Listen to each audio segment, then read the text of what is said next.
सारणिक determinant. सारणिक का विकास युगपत समीकरणों को हल करने के लिए हुआ था। विज्ञान की इस कड़ी के सहारे विज्ञान की कई समस्याओं का समाधान हो सका है। सारणिक समीकरण निकाय A11x plus A12y is equal to 0। समीकरण 2 A21x plus A22y is equal to 0 पर विचार कीजिए। समीकरण 1 से x upon y is equal to minus A12 upon A11 और समीकरण 2 से x upon y is equal to -22 upon A21 दोनों समीकरणों की तुलना करने पर minus A12 upon A11 is equal to minus A22 upon A21 is equal to A11 dot A22 minus A12 dot A21 is equal to 0। समीकरण 3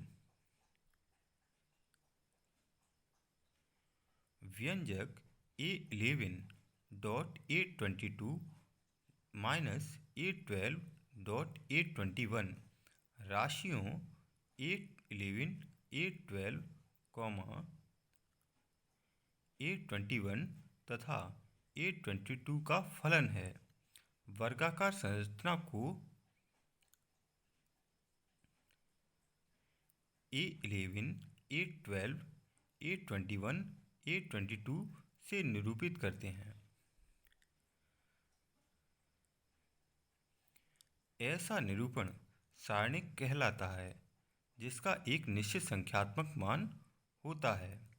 A11 A12 A22 और A21 सारणिक के अवयव हैं।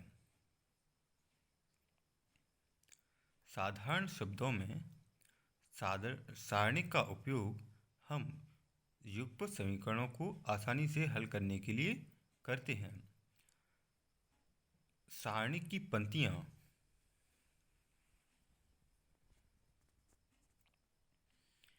किसी सारणिक में बाईं और दाईं ओर की क्षैतिज अवयव पंक्ति का निर्माण करते हैं। यानी सारणिक में जो क्षैतिज अवयव होते हैं उन्हें हम उनकी पंक्तियाँ कहते हैं तथा स्तंभ जो खड़े हुए अवयव होते हैं जैसे A11 A21 और A31 इन्हें हम सारणी के स्तंभ कहते हैं। पंक्तियों को हम R1 R2 R3 इस तरह से प्रदर्शित करते हैं। स्तंभों को हम C1 C2 C3 इस तरह से प्रदर्शित करते हैं। सारणी की कोटि किसी भी सारणी में जितनी पंक्तियाँ होती हैं उतने ही स्तंभ होते हैं। n पंक्तियों और n स्तंभों वाले सारणी को nth कोटि का सारणी कहते हैं। तीसरी कोटि के सारणी का उदाहरण है A11 A12 A30 A21 A22 A23 और A31 A32 और A33। संकेतन नोटेशन सामान्यतः किसी सारणी को डेल्टा या D द्वारा प्रदर्शित किया जाता है। मुख्य विकर्ण के अवयव जैसे A11 A22 A23 इसे हम इसका मुख्य विकर्ण कहते हैं और इसके अवयवों को हम मुख्य विकर्ण के अवयव कहते हैं।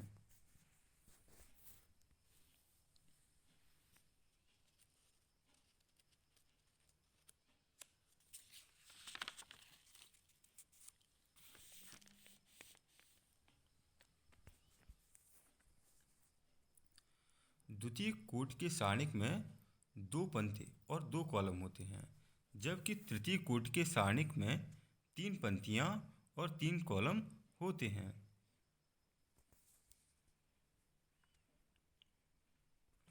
अब हम सारणी का मान ज्ञात करना सीखेंगे।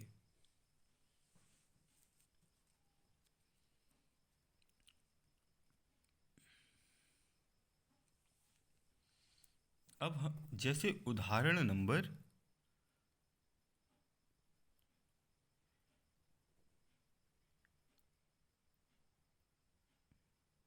1 A 2 3 और 4 बराबर हमने 1 का मल्टीप्लाई 4 से और 3 का मल्टीप्लाई 2 से किया, तो 4 माइनस 6 बराबर -2। इस तरह से हम विकर्ण वाले अवयवों को आपस में मल्टीप्लाई और सब्सट्रैक्ट करके सारणिक का मान ज्ञात करते हैं। यह द्वितीय कोटि के सारणिक का मान निकालने का तरीका है, जबकि तृतीय कोटि के सारणिक का मान ज्ञात करने के लिए हम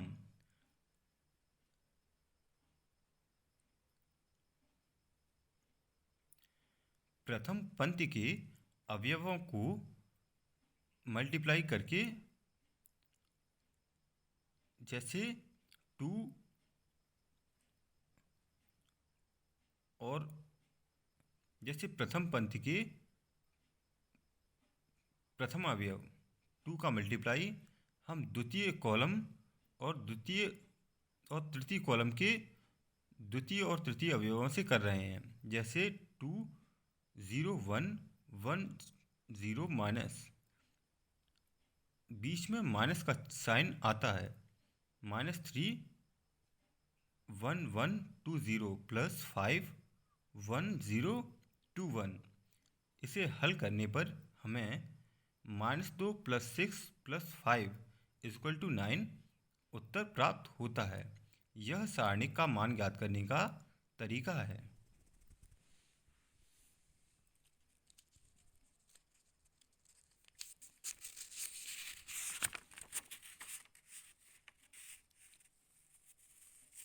सारूस चित्र।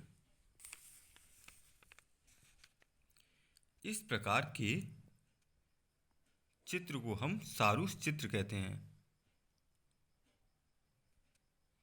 इसके द्वारा भी हम किसी सारणिक का मान ज्ञात कर सकते हैं, जैसे नीचे दिया गया है। इसमें आप देख सकते हैं कि किस प्रकार से हमने सारूस चित्र के माध्यम से एक सारणिक का मान ज्ञात किया है। उपसारणिक। यदि इसमें तीसरी कोटि का एक सारणिक दिया गया है जिसमें M11 M12 M30 ये उसके उपसारणिक हैं। सहखंडज कोफैक्टर। तृतीय कोटि के सारणिक के अवयवों का सहखंडज उचित चिन्ह के साथ उसके उपसारणिक के बराबर होता है।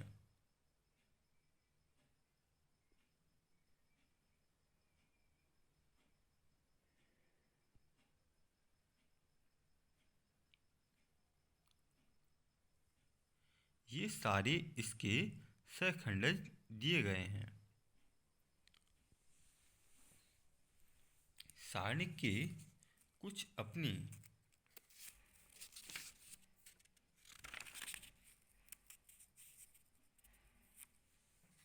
नियम भी होते हैं,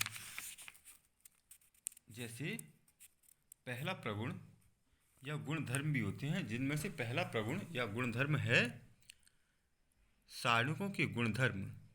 यदि सारणिक की पंक्तियों और स्तंभों में और स्तंभों को पंक्तियों में बदल दिया जाए तो सारणिक का मान अपरिवर्तित रहता है।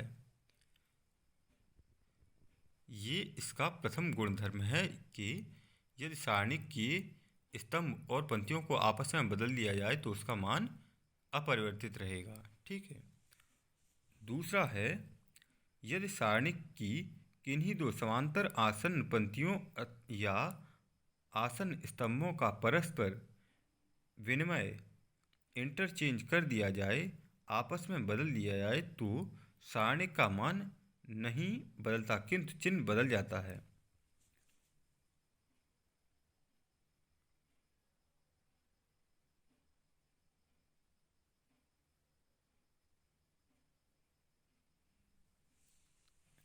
इसका तीसरा गुणधर्म है, यदि किसी सारणिक के दो स्तंभ या कोई दो पंक्ति समान सर्वासम हो तो सारणिक का मान शून्य होता है।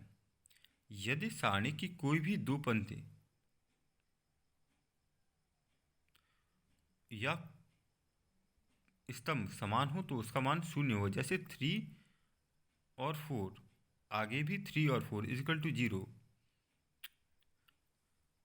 चौथा प्रगुण है, यदि एक पंक्ति के या एक स्तंभ के सभी अवयवों को किसी संख्या से गुणा कर दिया जाए तो सारणिक के मान में भी उस संख्या से गुणा हो जाता है।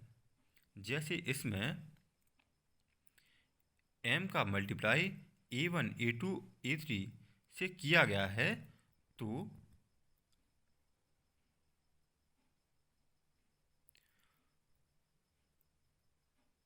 Matrix m a1 a2 a3 b1 b2 b3 और c1 c2 c3 प्राप्त होते हैं।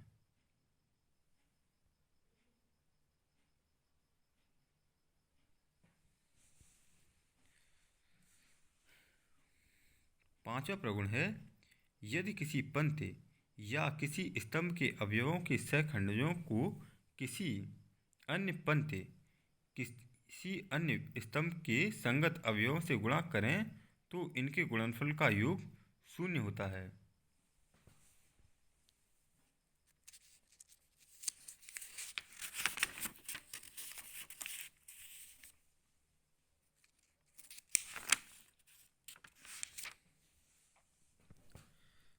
छठवां प्रगुण है,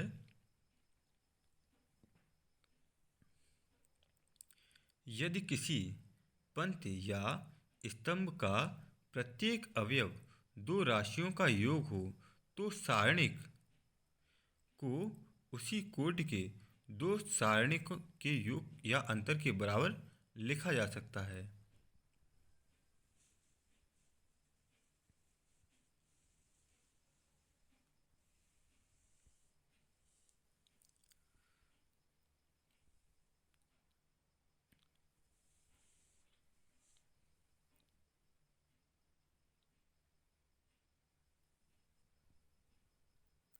सातवां प्रगुण, किसी स्तंभ या पंक्ति के प्रत्येक अवयव में किसी दूसरे स्तंभ या संगत अवयव को किसी एक ही राशि से गुणा कर के जोड़ या घटा दिया जाए तो सारणिक का मान नहीं बदलेगा। ये इसका सातवां प्रगुण है। आठवां है, यदि किसी सारणिक के अवयव चर वाले बहुपद हों और सारणिक में x इक्वल टू a लिखने पर सारणिक इक्वल टू 0 हो तो x माइनस a व्यंजन सारणिक का एक गुणनखंड होता है। नौवां प्रगुण है, यदि सारणिक की किसी पंक्ति के या किसी स्तंभ के सभी अवयव शून्य हो तो वह सारणिक शून्य के बराबर होता है।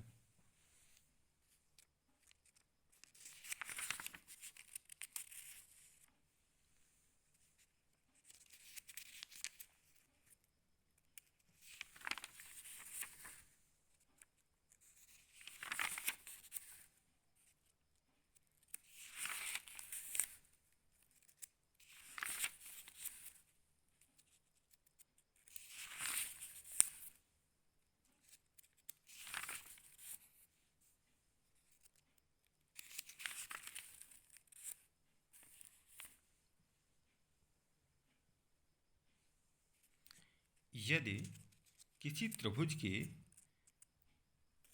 3 शीर्षों के बिंदु दिए हों तो हम उसका क्षेत्रफल सारणी की सहायता से ज्ञात कर सकते हैं।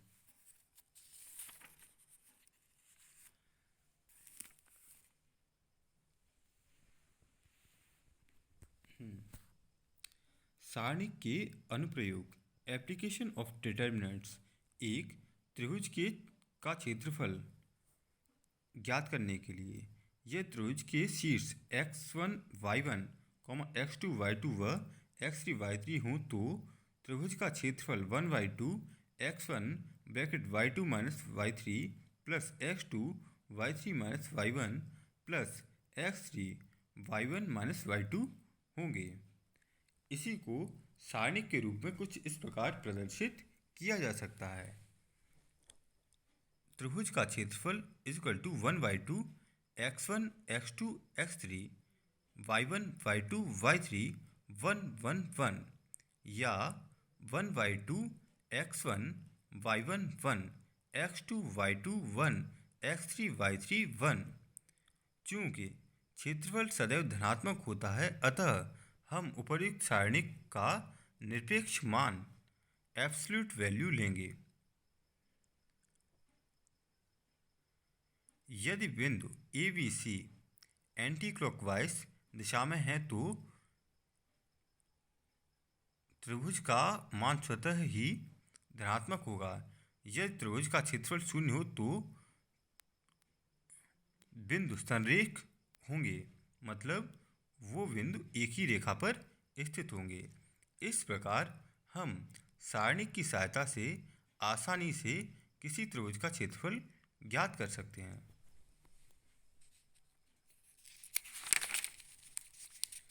ये सारणी के कुछ अनुप्रयोग हैं जिनका उपयोग हम अपने दैनिक जीवन में करते हैं। यहाँ पर आपका ये अध्याय सारणिक समाप्त होता है।